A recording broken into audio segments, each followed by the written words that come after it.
Raisa May. Oh, bigay Chacha, congratulations. Si Ses, Max, nanganak na rin. Oo nga. Congratulations. Si Ses, Max, nanganak na rin. Oo nga, mahal.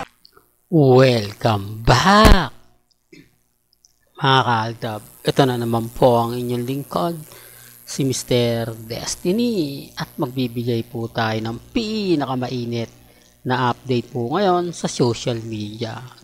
Ito yung kumbaga pinapaliwanag ko sa mga ayaw pong maniwala, sa mga laging nagtatanong sa channel ni Mr. Destiny kung totoo nga po ba talaga ang relasyon nila Congressman Arjo at ni Maine. Bakit hindi man lang dito mabiro sila Mengay na kumbaga magkaanak na, di po ba? Bakit hindi po nila yan napag-uusapan? Bakit parang inililihis kung hindi pa po si Mengay ang bumati kay Maha, hindi pa po malalaman ng mga ilang legit Taber Cats. Although pinost po yun ni Maha Salvador. Sabi ko nga po sa inyo, kung followers po kayo ni Maha, alam nyo na agad yung pinupunto natin. Alam nyo na agad yung ibig kong sabihin. Bakit dito hindi man lang inaasar si Mengay na gusto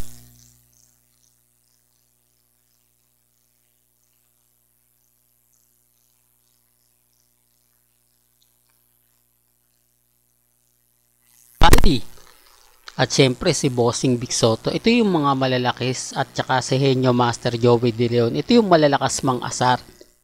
Di po ba? Mambuli kumbaga.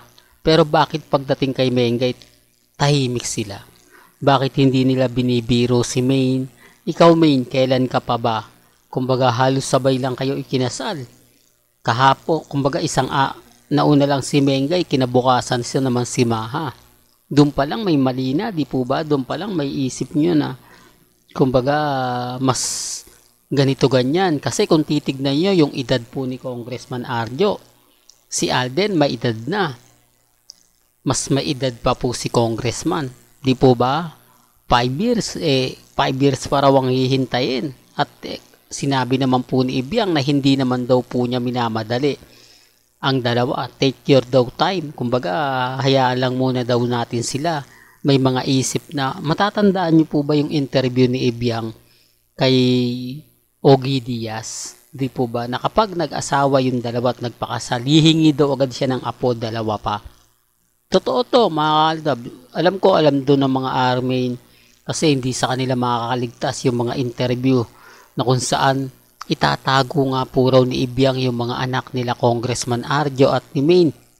Bahala sila maghanap. Di po ba? Siyempre, ito yung mga panahong sabik na sabik talaga sa apo.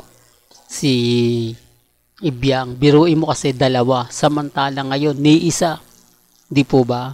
Tapos sabi niya pa, hayaan na lang daw. May mga bagay-bagay po talaga na mapapaisip naman po kayo. Kapag ako nagbibigay ng update na ganyan, marami nagre-react, maraming nagko-komento. Pero bakit nga po ba yung mga ibang vlogger?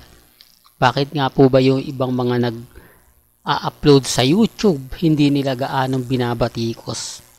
Dahil sinasabi na ganito kasi may pasakali, kasi sobrang busy lang, di po ba? Bakit ka nagpakasal? Di po ba? Siyempre kapag nagpakasal ka, kailangan pamilya na. Di po ba? Bubuo na po kayo ng pamilya. Bubuo na kayo ng talagang masasabi mo na matatawag na pamilya. Hindi kasi makukumpleto ang pamilya kung wala pong chikiting. Di po ba? Kaya nga po ganyan ang ginawa nila Maha at ni Rambo Pero gaya na sinabi ko, wala pong pilitan ha. Hindi po ako namimilit.